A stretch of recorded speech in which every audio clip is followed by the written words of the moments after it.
and welcome into Facebook Live. I'm Stan the Fan Charles of Pressbox and PressBoxOnline.com. With me is the old left-hander Ross Grimsley. Ross, how are you? Doing great, Stan. How are you, buddy?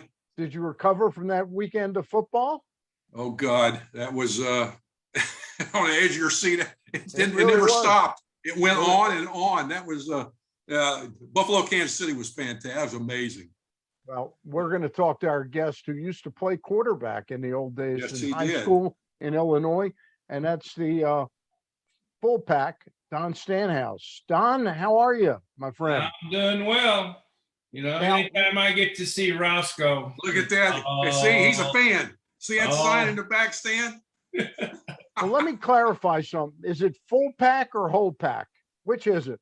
It's full pack. You're going to It's be full all right, pack. Stan. Just All hang right. in there. This is All your right. first show. You're going to just. I know. take it First easy. one I've ever done. That's We've good got thing- Don. Good thing you had Tom around last week. He did it all for you. Yeah, that's right. That's It's the reason we have him on. Did you actually watch that, Don? It was like news hour. Oh yeah, I sat here in the nude and watched it. It was wonderful. All right. Well, it's great to have you on again. Thanks a lot. You're one of the late Earl Weaver's favorite baseball pitchers. It dawned on me. It dawned on me today. You pitched for Earl. You pitched for who did you pitch for in Montreal? Was it Dick Williams? Yeah, going through it all, I mean, the very first year I had Billy Herman of all things when I was 18 Wow. years old, and then went from that to Phil Cavaretta on to Sherm Lawler. Then our first year in Texas, I had Ted Williams, and then Whitey Herzog, Wow. then Billy Martin, and then Gene Mock, then Dick Williams, then Earl, then Tommy Lasorda. Now you would think that conglomeration of Hall of Fame could have done a hell of a lot better job with me than they did. Who was of those guys? Clearly, you probably had your best success under Earl. Do you think Earl was the best of that bunch? And you've got a bunch of Hall of Famers in there. And Ted Williams went in as a Hall of Fame player, not a Hall of Fame manager. But Whitey, Mock, Billy Martin, Dick Williams, a lot of Hall of Famers in there. Yeah, as you look back into it, it was. But I mean, back then at that time, I was so young, I was just trying to find my way. You know, Ross and I probably rode enough buses in the minor leagues to tell you. I mean, the only people that were stars in the minor leagues was Bob Feller throwing the home run contest and Max Packard. I mean, At 80 years old. yeah, and there you have it. And that was it. I said, well, this is what my future is going to be. I might as well get a uniform with Max. So going into it, I mean, even early when it looked like I was going to be on the starting rotation with Oakland going into 72 with Catfish and Vita Blue and Blue Moon and Holtzman and that with McNamara. I mean, it was kind of like I was just trying to find my way. Next thing you know, I got Ted Williams. He's asking me, you know, what makes a curveball curve? And I said, well, how the hell would I know? I don't have one. Yeah. And next year, I got Whitey Herzog, and he's actually getting his first manager's thing. He don't have an idea what he's doing either, and he sure didn't know what to do with me. And then Billy came along, and it was kind of like a switch just flipped just like that, said, so this is what baseball is really about. It was no frills, no BS, we go to win. And I learned a lot going through that, playing with Fergie Jenkins at that time. And then not only was I bad with them, they traded me not only to another team, they traded me out of the damn country to Montreal. And next thing you know, I get Gene Mox looking at my sideburns, and if they aren't even, I'm not going to play. It was just nuts. And I mean, I was just trying to find my way. And not long after that, I got a shot to start with Carl Keel was the interim manager at that time. Right. And then I had a really good year in 76. And then Dick Williams came in, and it looked like we're going to have a pretty good staff. And I opened the year, and I was terrible. I was absolutely terrible. And Dick stopped the bus in Chicago one day and called out my name. And we walked down to this little saloon. He just looked at me and shook his head and said, from now on, you're a short relief pitcher because you suck as a starter. And I went on to have a couple of good years and thinking that we were going to be okay. And lo and behold, when I got to Baltimore, the attitude was so different. It was about you do your job, we'll take care of the rest of it. You just take care of this. And especially with Mark Belanger says, I'll get everything you throw, keep it on the ground, which I was able to do. But, you know, you got to go look back at Earl and say, out of the conglomeration of people and the talent he had over the years, he got the most out of everybody, regardless how he did it. I mean, look, he even let Ross pitch for him. Yeah, he did. In 1982. Yeah. So getting back to my original question, you talked a lot in that answer. It was a great answer about what you were dealing with. But when you reflect back on it, do you think Earl was the best manager you ever played for? Well, I think that you have to go back and look at the success part of it. Most of my career was a learning experience. I wasn't that good. I mean, when I go back and I look at some of these stats and these guys that I played with and played against, I mean, and I don't know, Ross, if you ever counted them up, but you look over the course of 15 seasons, you know, we've either played with or against or been managed by or against some 70 Hall of Famers. These guys were good. Now, somebody had to put their butt in the Hall of Fame, and maybe that's why they kept me around. We helped them. We helped them a lot. Yeah, but but going into a game, it seemed like every day we walked on the field as an Oriole, we believed we were going to win that game, no matter what. And it wasn't going to be 10-9. It was going to be 3-2. It was going to be 4-3 or 4-1. So you got to say that Earl pulled the trigger quite often and right. Okay, fair enough. Ross, go ahead. I know you got a couple for your old friend. Stanley, he knew how to get the best out of each guy. You mentioned that, and he knew how to handle everybody. Let's get back to when you first started. You were drafted by Oakland, like you said. But you were drafted as a third baseman. Do you ever think back that, hey, what if I went ahead and became a third baseman or infielder or whatever? You ever think about that? I mean, where it would have led if you hadn't been changed? Who changed you to a pitcher? And do you think that you could have made it as an infielder, a third baseman, or an out, whatever? Yeah, I thought I had a chance as third baseman, but when I went to Kennewick, Washington, or Tri-Cities, Washington, and I was playing for Billy Herman at the time, I was playing third base. And one of the problems was they wouldn't put anybody in the stands behind first base because I had such a good arm, but I couldn't hit the first baseman. And then when they discovered that these ground balls, they said, you know, it's okay to go ahead and use your glove. I've been using my face most of the time. You know, when you set a league record in errors in one inning with 4, there might be a change coming somewhere down the road. But truthfully, one game we were losing by 10 or 12 runs or something, and Billy, we had 3 innings left in the game. He said, hey, would you pitch the last 3 innings? Because I did pitch in high school. And I said, sure. And I struck out 9 hitters in a row, and nothing happened. I just went back to third base. Now, at the time, I was leading the club in RBIs and home runs. So I could hit a little bit. And then the same thing happened again. And he said, do you mind picking up this? And then, lo and behold, I strike out the next 6 guys in a row. So he gets a call from Oakland and says, I want you to start a game. So the first game I punched out about 16 guys and won 1-0 or something like that. And they said, well, we want you to start again. And at the time, Sal Bando was playing third base for Oakland.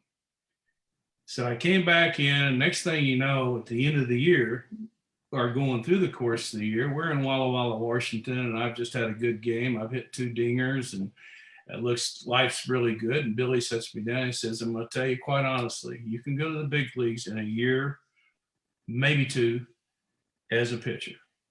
As a third baseman, you're going to have to wait till Sal Bando retires. And that might be really 5 or 6 or 7 years. It'll be a long time. Yeah. And I said, I'm a pitcher. And I went on to lead the league in ERA and made the all-star team and strikeouts. But I could always hit even to the last day in A ball. I pinch hit in the 9th inning and hit a dinger to win the game. And from there, I was a pitcher after that. But by the time I got to Texas, I could still hit. I mean, I hit a home run AA and AAA and I actually pinch hit in the major leagues right before Right. the DH came in. So I could always hit, but ground balls and things like that, it was just nah. So they moved me closer to the hitter so I could really get killed. Yeah, really, no kid. Well, anyway, you ended up getting traded to Texas. Now, was that a big shock for you? Because I mean, it looked like you were going to be, like you said, in the rotation. 72. I mean, I was with the Reds. We played against Oakland in the World Series. They had a fantastic team that man for man wasn't as good as most teams, but they knew how to play together. And they had Reggie that stirred the whole thing, But the pitching was fantastic. It was going into spring training. I mean, you think that coming out of high school, Vida Blue and I were both All-American football players and All-American baseball players and prayed All-American and all that. So it was kind of Vida and I were tracking each other. And lo and behold, I get to spring training and it's, who throws harder, Vida or me? And, then of course, Catfish Hunter, he's starting it up. Going, well, you need to throw harder, Stan. You can throw harder than him. He's left-handed. So one thing led to another, but it looked like I was going to be part of that 5-man rotation. And I fit in really well with the guys. And Catfish Hunter had kind of taken me under his wing and says, I'm telling you, you're our guy. You're the guy that makes the difference here. And everybody thought that I was going to be the 5th guy. And then all of a sudden, McNamara calls me in the office one day and says, you've been traded to Texas. You gone. For Denny McClain. And I went, who? Denny McClain. Oh, really? That's right. I did. Yeah. I do remember that. Gee, thanks. Yeah, Denny McClain said, well, you're going to the Texas Rangers. I said, do they have a baseball team? Why? Well, they used to be the Senators. Oh, okay. Yeah, there you go. Oh, okay. So, I mean, I went from a team that went on to win 3 World Series in a row to the Texas Rangers. And I mean, you heard the old adage about the thrill of victory. Well, I got to see the other side of it. Yeah. The agony of defeat. So it's kind of like when you sum up the whole career, you go, well, let's see, I've been on a team that's lost 116 games, and I've been on a team that's won 112. Right. I kind of like the winning side of it a little bit more. But hey, what was it like to play for Ted Williams? I mean, just tell us a little bit about Ted Williams. I mean, that's one of the greatest players of all time. As a manager, I don't know how he was, but as a person, what did you see with him? Well, I wish I'd have been more of a baseball historian back then, but I wasn't. I was a guy trying to play. Right. But thinking of Ted hated pitchers. And if you couldn't throw a slider, you couldn't pitch. Yeah. And so, or if you couldn't load up the ball like Bosman and all these guys, guys like that. Not cheaters, no. Cheaters. I don't know them. I don't know. That's all right. We'll get into the story about you later. We'll leave it right there. We understand. But he gave me a chance. He ran me out there. And, my first start in the big leagues, I'm scared to death. And he actually said, it's just the game. Play the game like you know how. Who was his pitching coach, Don? Who was Ted's? Sid Hudson. Sid Hudson, okay. Sid Hudson was at the time. And actually it was Sid who eventually taught me to throw the slider that I had for years after that. But, the team was not made up of a veteran cast. Jeff Burrows just got traded. I mean, Jeff was number 1 in 1969 out of the draft, and I was number 9. And of course, Burrows went on to win the MVP and became a good player in his own right. But we had Mincher and Davey Nelson and Toby Harrah and Bill Madlock was coming up at that particular time, and Elliot Maddox and Larry Bittner, who just passed away here recently. So, I mean, it was kind of a hodgepodge of people. And they were trying to put a team in Texas to say, hey, we're going to have Major League Baseball in Texas. And I was part of that building block part of it. Yeah. And, unfortunately, I didn't fare too well in Texas. And so they got rid of me. That's your own fault, though, right? Absolutely. There's some great stories that I've heard. Now, they're all a bunch of crap, but some of them, there's some truth to some of them. Oh, it was just terrible. Yeah.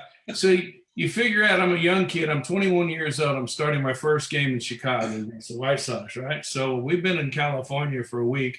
And, I've just discovered, holy, they have real food and there's knives and forks on your table. All these things I've never seen before. we get to Chicago and I have my first start the night before. I probably overindulged a little bit, maybe. I get to the ballpark and I'm spending most of my time in the bathroom, and I go out and I'm warming up and I'm throwing, and I hadn't hit the catcher yet. And then, so I'm warming up and everybody said, relax, just throw the ball. So I'm warming up. Next thing you know, Casey Cox comes up to me and he said, hey, Stan, this is the way to get it. Okay. He said, when you go out to warm up, make sure all the guys on deck, and it's Pat Kelly, Orgie Orta, and Dick Allen, my first three hitters. Right. Says, make sure they're watching you warm up. So I go out there and I fix the mound. I'm looking over there and going, should I really do this? And then I corked the first pitch. I missed the catcher, there's the backstop, up on the net, and not one of them dug in on me in the first three. Yeah, really. Great advice. I ended up punching out 9 guys, and I said, okay, I can do this. But You struck Richie Allen out a couple times, didn't you? Yeah. I had a lot of, I threw really hard when I was young, man, and the rest of the stuff wasn't very good. But there's only one person that I know in baseball that I've ever heard swing so hard that you could hear the ripple of the air from his bat, and that was Dick Allen. Dick Allen. Yes. Yeah. And he would swing so hard and he'd fall down, he'd get up and just laugh at me. And I think he got one hit off of me and 10 times and everything. It was a broken bat over first base, and he just laughed so hard. But, He scared me. guys- Yeah. He was the scariest hitter I ever faced. oh, God, wasn't he? Just but, don't hit the ball at me. Yeah. Hey, Hit it to somebody else. Yeah, really. hey, I went through, you've been on the show one other time, and I know you two are very good friends, you and Ross. So I said, let me refresh myself with where they played together. The only thing I see where you were together started on April the 5th, 1982, when you both signed a minor league contract with the Orioles, come back to the Orioles. Is that the first time you guys met, was like right after No, it signing? started earlier. It started probably before that. Okay. Because me, Stanley, and Stoddard worked out all winter. Okay. We worked out all winter. Well, kind of. We played a lot of Pac-Man. A lot of Pac-Man. But me and Stanley cut wood with my buddy where we lived. We got wood. He had a bulldozer. We had 2 chainsaws. Why they let me and him have a chainsaw, I don't know. Right. That was very dangerous. But we had So was that up in Baltimore, and was it Yes. under club Yes. super? Who like worked you out? Who was the club supervisor? We threw every day, every other day at the stadium. Elrod Hendricks was there, Okay. and we would go every day. And every now and then, the workout, the bullpen was in, I think, left field, underneath, and we would throw outside. But every other day, the whole time, we worked out, and we did other things, but we worked our butts off. I want And to tell you, was this Hank Peters' idea? Was it Earl's idea? Or No. both of them signed off? it was our idea because It was our that was our idea. last hope.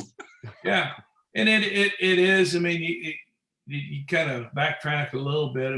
It was kind of those things that how the dominoes fall. Ross wins 20 games in Montreal, and he's on the All-Star team in '78, and then I come into Baltimore. I'm on the All-Star team in '79, and then Stoddard takes over from there.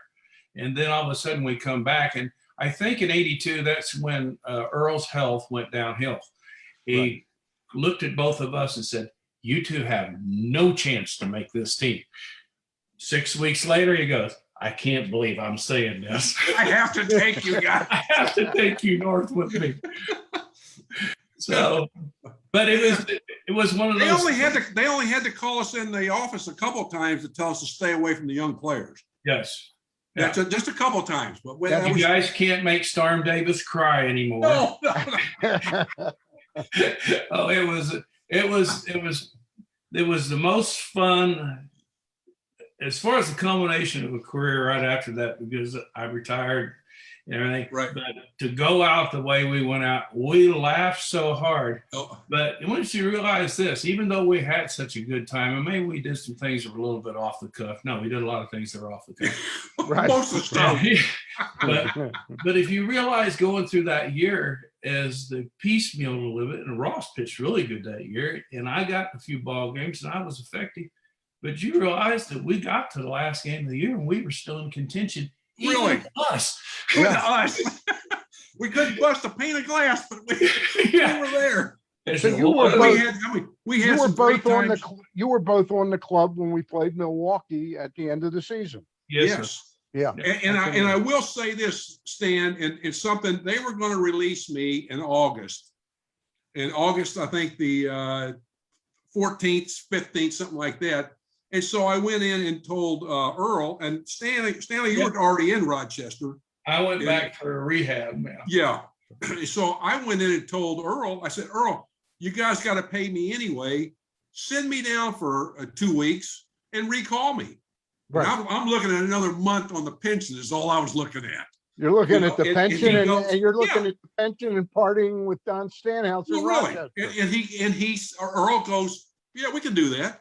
And I Yeah. thought that was the greatest thing in the world. He had a lot of respect for the people that helped him during his career, even though we were a couple of crazy people at the end and a little bit during. But he knew But he was really good about that. But he also knew we weren't going to pucker up no matter what the circumstances No. were, and especially going late in the season. And a lot of those guys were really going to go through it the very first time. When you get down to that last game, I mean, it's all the marbles and everything. You can tell the tension, but then again, the guys that have been there knew what to expect. Yeah. And it's kind of like we didn't have to get a rub down or anything because we knew we weren't not going to No, be in the game. we stayed away from the train. Yeah. We didn't want to mess anybody up. Yeah. And We he knew would when walk to in, shut up. We wouldn't. and on his way to the we knew when dugout, shut he our would say, files. do not talk to any of the players, please. Yeah. We know that. We know that. We're Yeah. not going to scare anybody. Hey, But it was a blast. The one year with, let's say, the 1982, it was by far the biggest thrill I had in baseball was opening day to be there, especially Yes. leaving in 1979 and going to the Dodgers and coming back to where I thought baseball was baseball. That was the biggest thrill in my career. really? Okay. That's really interesting. Don, I wonder one thing about you as a pitcher, because I don't remember you back in your Texas days. So, and then you were in the National League. so I Nobody didn't does see- that. No, but I didn't see you much in Montreal. But when you got to Baltimore, I had never seen a relief pitcher have the ability to not give in to the hitter the way you did. And that's where you got the nickname Full Pack, because you would rather fill them up. You wanted to pitch to the batters you wanted to and get them out with the pitch you wanted to, rather than just throw it up there. So talk about that a little bit. Well, it was, and years later after the conversion, you got to realize Dick Williams also converted Raleigh Fingers Right. to the short guy. Yep. And what Dick had said about me after I had been traded away, and the question was the same thing: why did you make Stanhouse a relief pitcher? He said, because I knew he wouldn't quit on me, no matter what. So the thing was that you go out there and you got to make your pitches. Now, in Montreal, I mean, I ended up at 10 wins, 10 saves, and 10 losses, and good ERA, and I'd kind of solidified myself in the short role. By the time I got to Baltimore, then it was more, I had to get guys out in situations. Now we were still pitching 2 2/3 innings and 3 innings of short Right. guys. Right. Right. So it was a little bit more than just what they're doing these days. Plus your club probably, your starting pitchers probably had 30 complete games or 40 Oh, absolutely. between them. Yeah. Absolutely. But I mean, still, yeah, I mean, because Earl was notorious about making me get up every day anyway. So you got to figure out. Especially if you were doing any good. Yeah. If you're doing any good, you're up there all the time. Oh, geez. It was just, well, I think Ray Miller had said in 78, I think I had warmed up, and that's taking your coat off and getting your glove close to 400 times or 162 game season. That means 3 innings every night. Get up, and Elrod finally said, "Do not throw a ball, just stand there." Yeah, right. But it was to the point, I said, but Mark Blanchard said the same thing. He says, "I know what you're going to do to the hitter." And I knew the hitters real well, and I knew I could be close to the plate. I didn't have pinpoint control like a lot of guys, and there's a reason for that. But it became the old adage that says, "Well, how does he figure out his hitters?" He said, "Well, my philosophy is, why would you pitch to somebody who can hit you? Exactly. Walk and put them in. You give me 3 empty bases, I can find somebody in the lineup. I can get out there." Yeah. But it's the whole adage is making the right pitch at the right time and getting the results, and with a little help from your friends. And that's all it was. And I was very fortunate to play with some guys that could field and turn double plays and cover some ground. So it was a good time all around. What were those days like when you reflected on that? And it hit me that you had Palmer still, pitching 25 complete games, McGregor pitching 20, Dennis Martinez, Flanagan. What was that like to end up really being only in games where the game was on the line, Well, that's why they brought me there. Yeah. And goes back to spring training in 78. And no one was very happy about the trade to get myself and Kerrigan and Gary Renicky from Montreal. I mean, Earl had expressed his displeasure with it in the newspapers in Hawaii at the winter meetings. I remember it very well. And but we're in spring training and we're going through the bunt plays and everything. Well, this is what happened. There's a guy on first and second. You're going to go here. You're going to do this. And Palmer's standing on the mound, and I'm standing right behind him. And, and he looks at, and Palmer's been doing this, 15 years already. Right. And Earl's looking at Palmer like it's his first day. Well, what are you going to do? And Palmer turns around and flips the ball to me and says, "I'll let you bring him." And I said, "Why you traded for him?" And he walked off the mound. Yeah. And so, and I tell the story. I said that that was the first time that Jim gave me the ball, and they gave it to me, 14 times for him during the course of that, something like that. So it was always knowing that we were going to get to the 8th and 9th inning. I don't really recall one time that I pitched 3 innings for Baltimore as a closer. Right. But there was a couple of 2 innings or 2 1/3, but most of them were going to be 2/3 of an inning or an inning. And it was never to start an inning. Right. It was always with somebody on first, somebody on second, the tying run or the winning run. And I had good success. Again, I didn't give in, and those guys believed in me. So it all worked out really good. I mean, it really did. 79 was a magical year. Yeah. I mean, there's no doubt about it. And that's the Orioles magic. And, even the guys we see at fantasy camp, Ross from Pittsburgh, Turcovey and those guys, they still talk about that 79 club and says, "How the hell did you guys do that with that crew?" I mean, we were together all the time on the road. We stayed together. It was a lot of fun.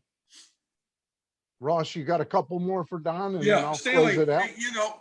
When you your last year, tell everybody what you went into, what you started doing. I think that's really interesting. I don't think a lot of people really know that. But what did you do when you got out of baseball, and what are you doing now? I was test tube baby. Well, other than that, we know that. I went to, when I left there, I left Baltimore in the winter of '82. Kyle and I just had our first daughter, Kelsey, and I was driving back and forth, and my old roommate, Gerald Hannes, was in Little Rock, Arkansas, and we'd stopped to see him. And I figured I'm done, in '83. I mean, I didn't know what I was going to do. I talked to my agent and said, "I don't know, man. I don't know why he might want you or not." Said, but lo and behold, he called, and Chuck Tanner had called me from Pittsburgh and said, "I'd really like for you to come to spring training." Says, "I want you to come to spring training for the minor league club, Said in best case scenario, you make the team. Worst case scenario, you go to AAA in Hawaii and you pitch there, maybe pitching coach. And I wasn't a coach. I mean, I was a player. And so I said, that's not a bad idea. So I ended up in Hawaii. And did end up in Hawaii in 83. Yeah, in 83. Okay. And lo and behold, as the year went on, all of a sudden I had some back problems with the Dodgers and I'd rebuild everything. All of a sudden my velocity was coming back and I was pitching really good. And I was going to go to the big leagues with Pittsburgh. And on the way to the ballpark, I got T-boned and car wreck. Really? Yeah. And it didn't bother me. I had a little cut, but I had whiplash and everything was downhill. And I was out until about the last week of that season. And they were going to give me one more chance. Said, once you start a game and if you got your stuff together, let's see what happens. And so I went to the ballpark. It rained. Thanks. And the handwriting was on the wall after that. Yeah. So I left there, and I really didn't know what I was going to do. My wife and I, Kyle, that got a house, we just bought a home in Texas. So I came back to Texas, not knowing what I was going to do. I got in the real estate business for a year or two, and that just didn't work out. And then next thing you know, I got involved with a guy out of Little Rock, Arkansas, became an investment banker. And I was an investment banker for about 10 or 11 years. So I went from, that's like I told everybody, I said, I can count beyond 3 balls and 2 strikes. I know what yield and price is, and I know about stocks and bonds and all those things now. And everyone I talked to said, nah, you don't either. So I did that for about 10 years. And then the Wolf of Wall Street, huh? Yeah, something like that. And then I realized I could probably do it from my home. And at 45 years old, I took my pension and I went home and I did it all out of my house. I did a lot of venture capital. I mean, I tried to build a fertilizer plant in Bolivia. I had a shrimp farm in the Gulf of Mexico. I've done a little bit of everything, air quality, this, what have you. And one thing led to another. And it's just, I got to drive carpool for my kids as they grew up. My wife flew for American Airlines for almost 50 years. Just been very, very lucky. And lo and behold, next thing you know, somebody calls me and said, you want to go on a cruise with Ross? I went, that was me. Oh. I'm the one that called you. Come on. I said, I'm thinking Ross and a cruise. This has got to be me and him in a canoe.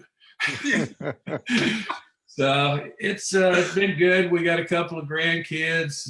My wife's retired, and life's been really, really good to me. Really has. How close was that venture capital business to closing out baseball games?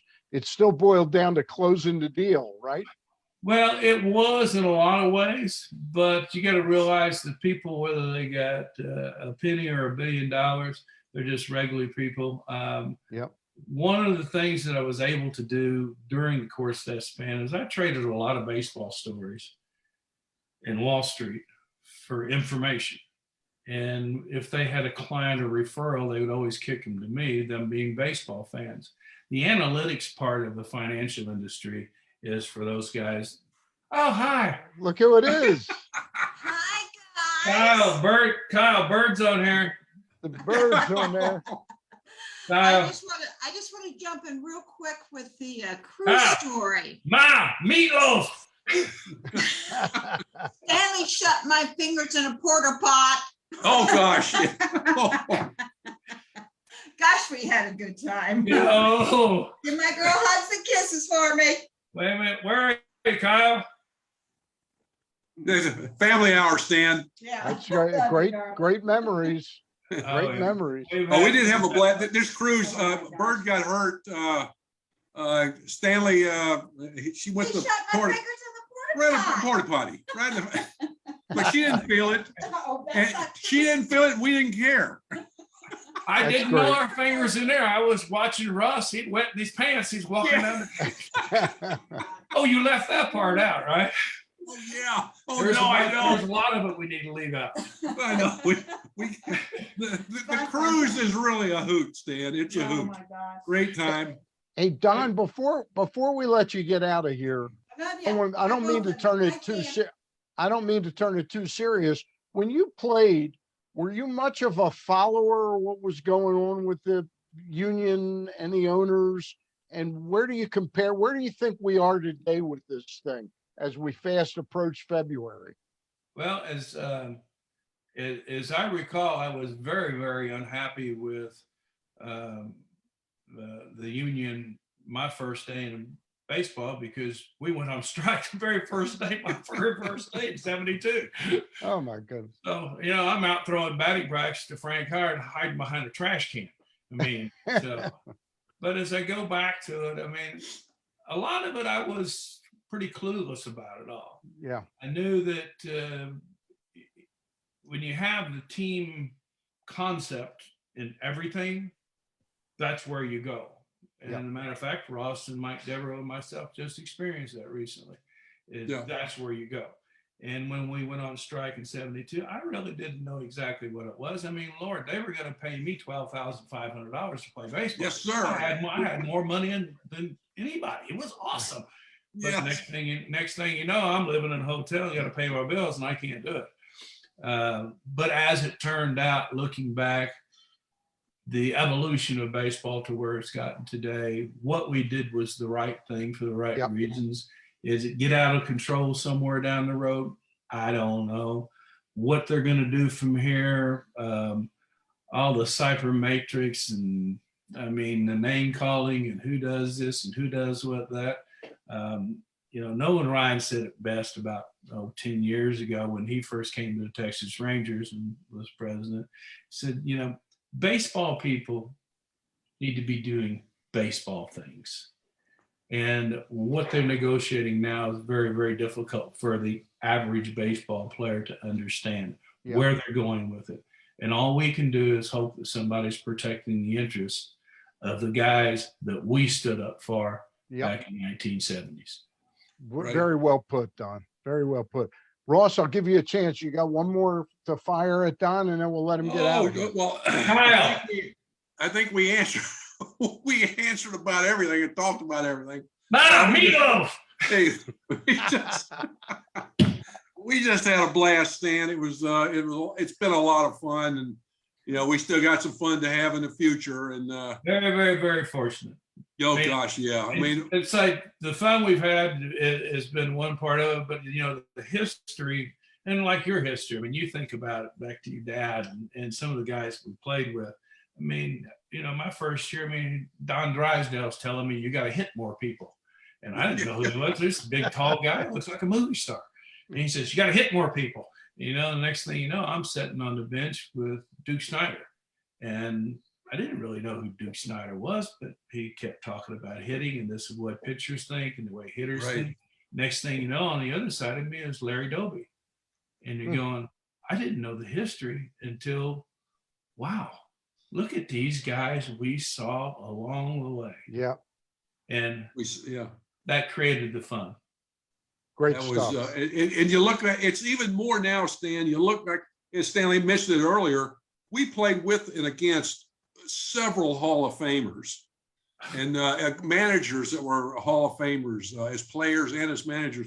And that was, somebody says, what's your biggest thrill? I said, I got to play with these people and play against them. How special is that? A kid that collected baseball cards and I'm playing against these guys. And like you said, when we were young and just got there, well, to the big leagues, it was amazing, and you just didn't know. We were just trying to learn the ropes, and thank God we had people there that were players that were able to take us under their wings and really teach us how to play the game. I feel so sorry for the players now in Major League Baseball, even minor league, that they don't have these guys around to help them. They're missing so much. It was such a amazing thing to be around these guys and listen to them and learn from them, and then to take time to actually want to teach me how to do certain things. That was amazing.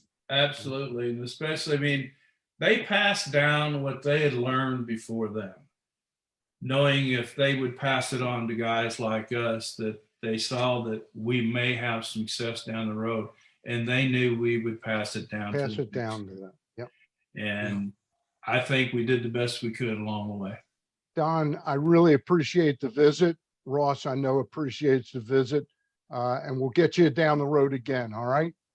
All right, sounds good. All Tell right. Kyle, hey, Tell Kyle, hey, it's Meatloaf. Kyle, the Meatloaf. meatloaf. Meatloaf. Kyle, meatloaf. He's Don Stanhouse for Ross Grimsley. Love I'm you, buddy. Stan- Love you, I'm Kyle. Stan the fan, Charles. I'll I'll talk see to you later. I'll see you Bye. Thursday night with Gary Stein.